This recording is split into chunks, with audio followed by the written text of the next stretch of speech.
Hoy kabayan, akala mo down payment lang ang kailangan?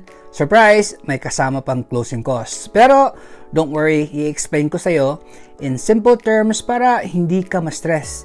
Unang-una, loan fees. Ito yung charges mula sa lender para ma-process ang loan mo. So normal part ito ng bawat transaction. Next, title and escrow fees. Sila ang nag-aasikaso para siguradong legal at safe ang property na binibili mo. Then, ang appraisal and inspection. Ginagawa ito para siguraduhin tama ang value ng bahay at maayos ang kondisyon nito bago mo bilhin. Finally, taxes and insurance.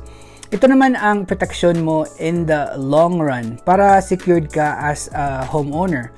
Usually, closing costs range from 2 to 5% of the home price. Kaya kung mga $400,000 ang bahay, maaari itong nasa $8,000 hanggang $20,000. Kaya kabayan, bago ka maglagay ng offer, make sure naka-budget ka rin for closing costs. Kung gusto mong malaman ang full breakdown at kung paano ka makakaplan ng maayos, message mo lang ako. Ako si Marloni Pedrosa, your Pinoy Realtor sa Las Vegas and Henderson.